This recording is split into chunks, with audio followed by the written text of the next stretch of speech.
네, 프레스룸 라이브 유튜브 채팅창에서 활발하게 토론하시면요. 시청하는 재미가 2배, 3배가 될 테니까 많은 참여 바라겠습니다. 자, 저희 프레스룸 라이브 뉴스 핵심 관계자분들 나오셨습니다. 안녕하십니까? 안녕하세요. 안녕하십니까? 네. 자, 총선까지 이제 37일, 이제 한 달 안지 정도 남았습니다. 여야 공천이 7에서 80% 정도 진행을 보이면서 막바지로 향하고 있는데 현재 커다란 갈등의 진원지는 민주당인 것 같은데 오늘도 이와 관련한 얘기로 시작하도록 하겠습니다. 자, 장가 기자, 민주당 하위 20% 평가에 모멸감을 느낀다라고 하면서 탈당을 했던 4선의 김영주 국회 부의장이 조금 전 국민의힘에 입당하기로 했는데 이제 뭐 경기를 앞두고 이제 선수가 상대팀 유니폼으로 바꿔 입은 거예요. 그렇습니다. 지난달 19일에 느닷없이 갑자기 김영주 의원이 현역 의원 하위 20%에 포함이 됐었죠. 이에 대해서 한동훈 위원장은 김영주 의원이 하위 20%라면 이재명 대표는 하위 1%일 거다 이렇게 언급을 하기도 했는데요. 네. 지난 1일 만남을 통해서 직접 국민의힘 입당을 설득했습니다. 또 한 위원장은 김 부의장이 그동안 발의했던 그간의 모든 법안 그리고 국정감사에서 활약한 내용 등 의정 활동을 직접 훑어보고요. 김영주 의원에게 국민의힘과도 어떤 식으로 궤를 맞출 수 있는지 직접 제안을 하기도 했습니다. 그만큼 성의 있는 한동훈 위원장의 모습에 김영주 의원이 입당을 결정한 것이다. 이런 얘기가 나오고 있는데요. 조금 전 김영주 의원 어떤 얘기했는지 들어보시죠. 정치인은 국가의 발전과 국민의 삶의 질 향상을 위해서 일을 해야 된다고 생각을 합니다. 개인의 사리사욕을 위한 도구로 쓰여져서는 안 된다고 생각합니다.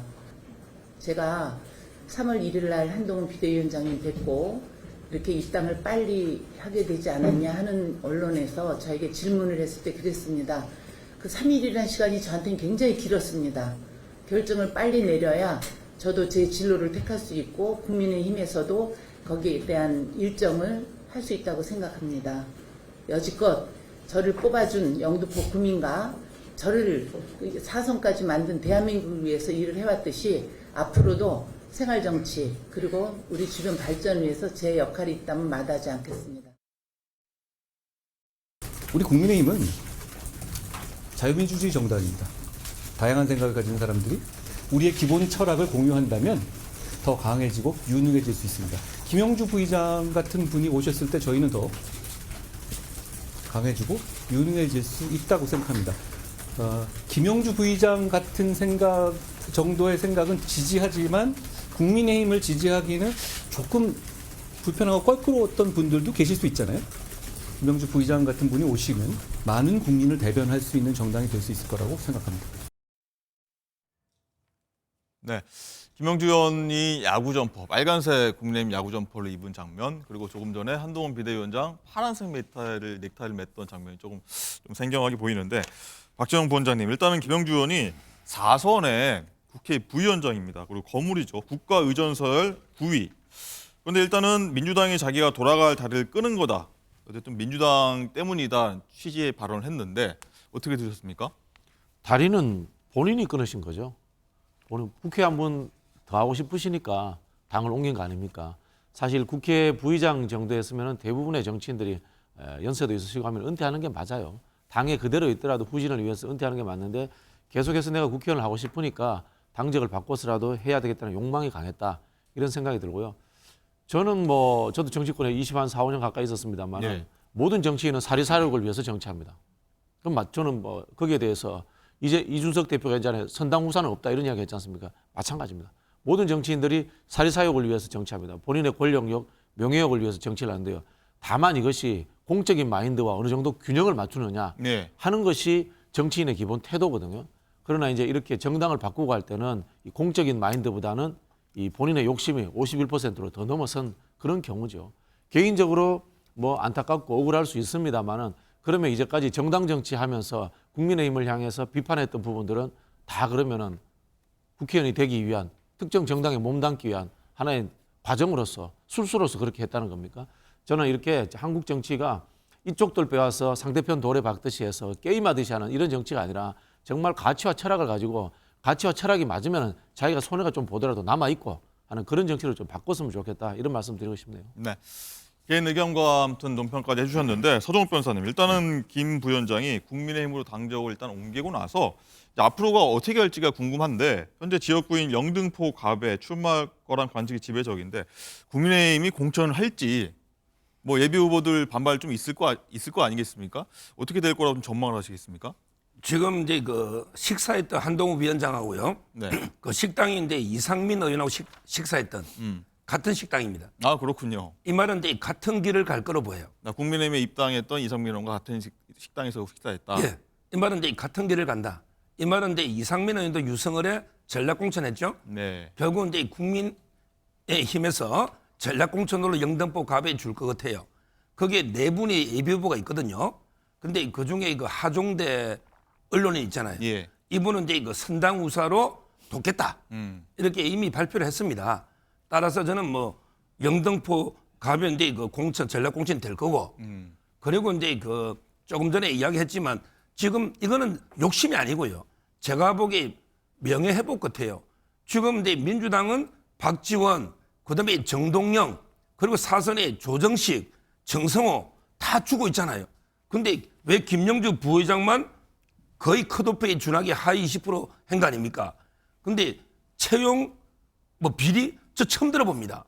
아니 채용 비리가 있는 분을 어떻게 부회장을 시킵니까? 부회장은 누가 시킨 겁니까? 민주당에서 뽑은 거 아닙니까? 지금 와서 채용 비리 때문에 컷오프 0점이다. 그러면 이게 부회장도 안 시켰어야죠. 이게 자기 모순 아닙니까? 네. 방금 하신 말씀은 뒤에 한 번 더 저희가 한번 언급하도록 하고요. 일단 뭐 4명의 예비 후보가 동의를 할지 뭐 반발할지 한번 그것도 한번 지켜보도록 하고 임재 변호사님 일단은 이재명 대표는 국민의힘을 선택한 김 부위원장한테 뭐 안타깝게 생각한다면서도 이 방금 서정욱 변호사 말씀하신 대로 과거 채용 비리 이거 언급을 했는데 한번 자세히 한번 설명 좀 해주시죠.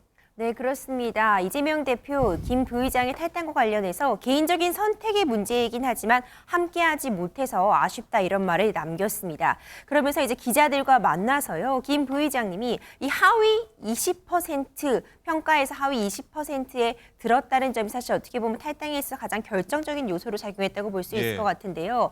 이와 관련해서 이제 공직자 윤리 항목에 50점이 배정되어 있었는데 이 채용 비리 논란에 대해서 김 부의장이 제대로 소명을 하지 않았기 때문에 아예 이 50점이 배정되어 있는 항목에서 0점을 받았다 이렇게 얘기를 했습니다. 그러니까 절대평가 항목이기 때문에 아예 뭐 부분 점수도 없이 0점을 받게 되었는데 뭐 소수점 단위로 이 평가 순위가 갈리는 그런 상황에서 이 점이 아주 결정적으로 어떤 이 평가에서 작용하지 않았나 싶다 이렇게 입장을 밝혔는데요.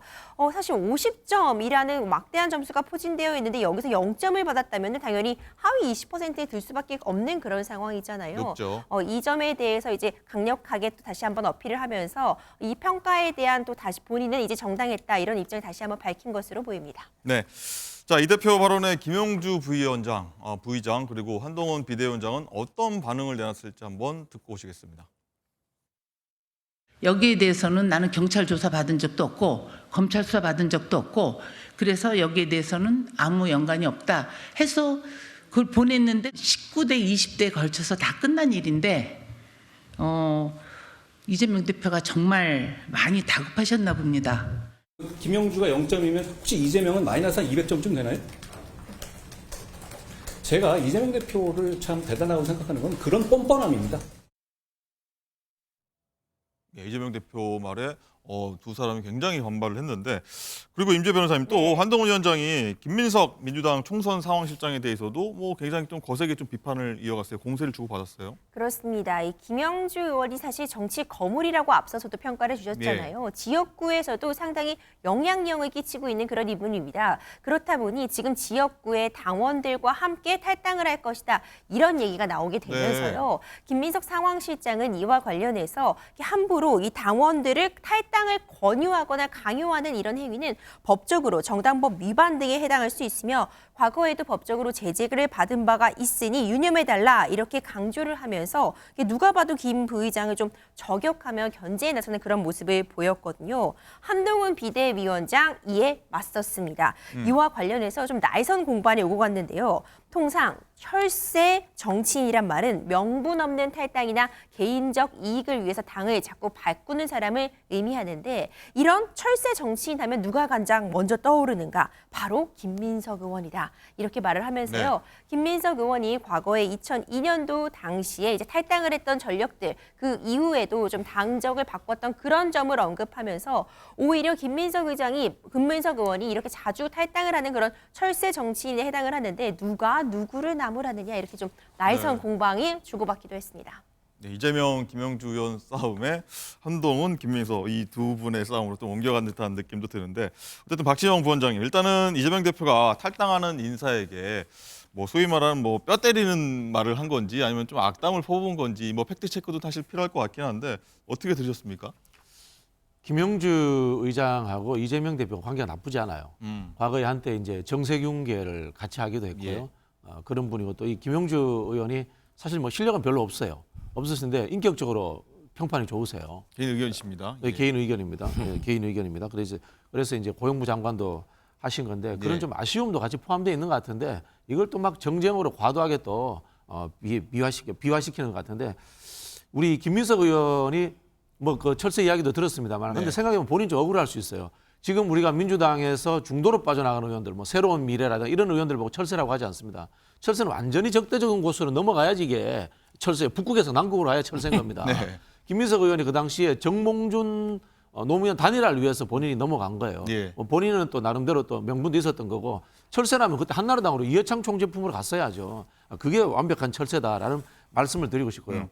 문재인 정부에서 역사상 존재하지도 않은 몇 단계씩 승진해서 서울중앙지검장을 만들어주고 검찰총장까지 되신 분이 윤석열 대통령입니다. 그런 분이 국민의힘으로 가고 그런 분이 문재인 대통령을 비판하면서 대통령이 되신 분은 뭐라고 비판하겠습니까? 그러면은 이 철새 이야기라는 것들도 본인도 돌아보면서 그렇게 해야 되는 것이지 함부로 이렇게 미닫이 뽑듯이 하는 것은 아니다. 그런 말씀 드리고 싶네요. 네, 손정 변호사님은 어떻게 생각하십니까? 이 이재명 대표가 나가는 분한테 어떤 주고받은 언사들? 아마 근데 철새 정의를 우리 박진영 부원장님이 철새 정의를 너무 좁히는 것 같아요. 네. 제가 보기 그때 우리 그 국민 통합 22일인가요? 그때 얼마나 게 김민세다. 새, 석이 아니고요. 이런 게 비판이 엄청나게 많았거든요. 저는 그것도 게 철새라고 봅니다. 당직이. 따라서 이제 그 본인이 이런 데 비판은 안 맞고 그리고 제가 보기에 본인이 아마 정치자금법으로 처벌받은 예도 있을 겁니다. 근데 김영주 부회장은 수사도 안 받고 처벌받은 게 없잖아요.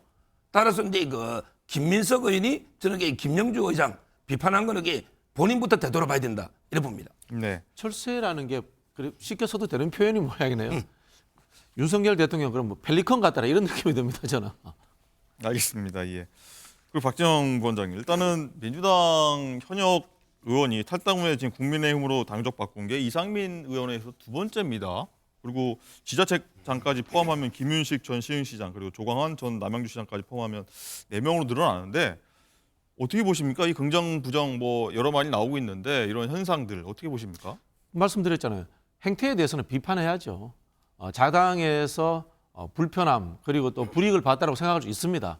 당연히 그럴 수 있습니다. 저도 뭐 늘 공천 대상자로 존재하다 공천 탈락의 쓴맛을 여러 번 봤거든요. 예. 불공정하다고 생각했습니다. 그러나 탈당 잘 안 하거든요. 그런데 탈당하시는 분들은 앞서 말씀드린 것처럼 자기 욕심이 더 강한 겁니다. 공당에 몸담고 정당이라는 것이 국민의 한 부분입니다. 예를 들자면은 서정욱 변호사가 타당에 속해 있으면 이 당의 가치 기준이 서정욱 변호사를 훌륭한 사람이라고 한다면 민주당에 온다면 서정욱 변호사를 훌륭하게 생각하지 않습니다. 그게 사실은 정당 정치의 기본이에요. 양쪽에 다 좋을 것 같으면 정당 정치 안 해야죠. 여론조사로 나가서 국민들 속에서만 살아야죠. 정당에 있으면 안 되는 거예요. 정당은 분명히 부분으로서의 자기 가치가 우선적으로 존재하는 겁니다. 그걸 막 넘어 다녔다는 것은 자기의 철학과 가치가 언제든지 바뀔 수 있는 사람이다. 이런 이야기 하는 거거든요. 이건 맞지 않는 거예요, 사실은. 네. 서정 변호사님, 일단은 뭐 국민의힘 쪽에서 여권이나 보면은 이제 스펙트럼이 좀 넓어졌다 이렇게 또 긍정적인 해석도 하는데 어떻게 보십니까? 우리 이제 그 초안지라고 있잖아요. 거기에 가장 유명한 사람이 2명 한신 장군하고요. 그다음에 장자방 장량이죠. 네. 이 2명이 이제 그 항우 밑에 있다가 항우가 이제 사람 보는 눈이 없으니까 안 쓰잖아요. 그래서 이제 유방 밑으로 가서 훌륭한 장군과 책사가 됐잖아요. 저는 그렇게 봅니다. 이 네 분들도 예. 이재명 체제의 민주당에서는 도저히 쓰임을 받을 수가 없는 거예요. 공천이 불가능한데 근데 이분들이 잘못이냐? 그게 아니에요. 예를 들어 이제 시험만 보자고요. 거기 조정식 사무총장이 자기 경쟁자를 싹을 자르려고 이게 4년 전에도 컷오프, 이번에도 이게 컷오프식 있잖아요. 그럼 이게 시흥시장은 가만히 있어야 됩니까? 그래서 탈당해서 국민의힘이 온 거 아니에요. 남양주의 조광한 시장도 얼마나 이재명 경기도지사가 감사도 하고 얼마나 괴롭혔습니까? 공천 주겠습니까? 그리고 어쩔 수 없이 넘어온 거 아닙니까? 이상민 의원도 마찬가지고 김영준도. 따라서 이거는 이재명 대표가 이제 당을 사랑하는 과정에 정적을 제거하려고 공천 안 주니 어쩔 수 없이 본인을 알아주는, 그래서 탈당해서 국민의힘에 넘어온 거 아닙니까? 저는 초안지 한신이나 장량처럼 이분들이 상당히 이번 총선에 선전할 걸로 기대합니다. 네.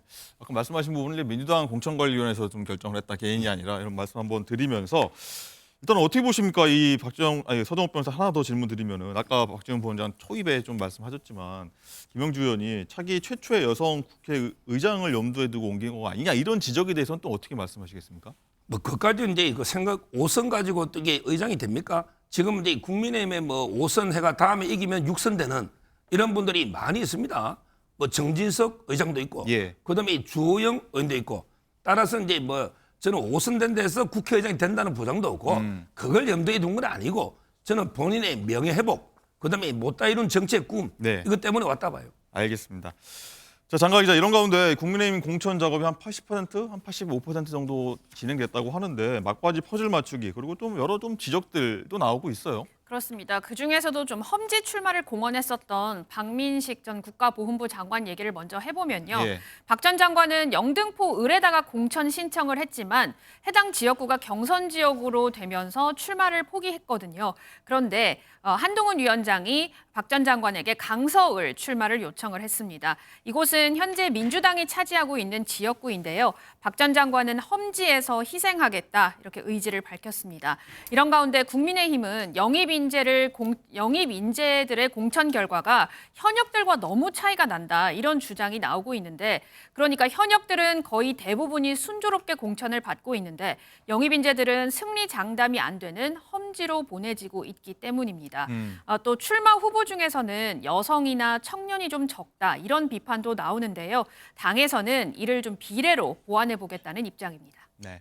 국민의힘 상대적으로 민주당에 비해서 국민의힘이 좀 조용했다, 이런 얘기가 나오는데, 좀 공천 분석을 해보니까 이런 지적도 나오더라 하는 걸 저희가 한번 소개해드리고 있는데, 박지원 부원장님, 일단은 국민의힘 당내 3선 이상 중진 70%가 넘는 의원이 공천을 받은 것으로 나타났습니다. 그래서 중진 불패란 말까지 새로 이번 주말 사이에 또 나왔는데, 상대당 입장에서 좀 어떻게 보고 계십니까?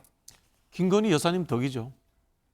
그런 느낌이 드는 게 이 도이치모터스 특검법 제의가 됐지 않습니까? 네. 그러다 보니까 거기에서 혹시나 반란표가 생길 수도 있다라는 두려움 때문에 현역 의원들을 최대한 포용하겠다라는 그런 하나의 공천 방향이 작동했던 것 같아요. 그래서 이분들은 전부 다 이 김건희 여사님 덕으로 무난하게 또 국회의원 한 번 더 하시게 됐다, 이렇게 좀 평가를 내릴 수밖에 없고요. 박민식 의원이 이제 이게 김성태 전 의원 지역구예요. 험지라고 하는데, 강서울. 험지면은 김성태 전 의원이 어떻게 그 지역에서 3선까지 했겠습니까? 그나마 친윤이다 보니까 강서벨트 중에서도 가장 국민의힘 해볼 만한 지역이에요. 해볼 만한 지역이다. 예, 그래서 이제 김성태 의원이 3선한 겁니다. 네. 네. 서정욱 변호사님, 일단은 인과관계를 정확하게 알 수는 없지만, 확증할 수는 없지만, 일단 쌍특검 재표결 끝난 만큼요, 이제 국민의힘도 본격적으로 좀 민감한 지역, 강남이랄지 영남이랄지 좀 물갈이 나설 수 있을 수 있다는 전망이 나오는데, 어떻게 좀 전망을 하시겠습니까? 3선 이상 중진은 이제 김건희 여사 때문에 받았다. 이거 말도 안 되는 이야기죠. 그러면 이게 그냥 계속 미루놨겠죠. 미루놨지 미리 왜 공천을 왜 미리 주겠습니까? 우리 3선 이상 의원 중에 대부분 경선을 통해서 치열하게 경선 통해서 이긴 분들이고요. 예. 그다음에 권성동 의원은 경쟁력이 너무 차이 나니까 단수로 받은 거죠. 따라서 저는 본인들이 강하니까 다 그 지역에서 압도적으로 1등을 달리니 이기는 공천을 위해서 받은 거지, 김건희 여사 특검하고는 관계없다, 이 말씀을 먼저 드리고요. 예. 그다음에 국민의힘은요, 조용하지만 감동이 있어요. 한동훈 위원장의 불출마 얼마나 감동적입니까? 민주당 이재명 대표 불출마 못하잖아요. 장제원 의원 불출마 얼마나 감동적이에요. 그런데 민주당의 실세들 중에 불출마한 사람 있나요? 없잖아요. 그리고 이제 경선도요. 장해찬 30대, 그다음에 구자룡 변호사도 신인이 현역을 다 꺾고 있지 않습니까? 실력 있는 신인들은 이기고 있는 거예요. 따라서 저는 국민의힘은 이게 조용한 감동이고 민주당은 시끄럽기만 한데 이게 시끄럽다고 감동이 아니고 이게 소음이에요. 민주당 공천은 소음이란 말이에요. 이거는 감동이 아닙니다. 따라서 저는 물론 이게 공천은 끝나봐야 돼요. 다 끝나고 평가하자고. 예. 얼마나 이게 물갈이 될지. 아직 영남에 많이 남아있잖아요. 지금 섣불리 평가할 문제는 아니다. 영남에서 현역들이 많이 떨어지고 있습니다. 최종적인 건 다 보고 판단하기 맞다 봐요.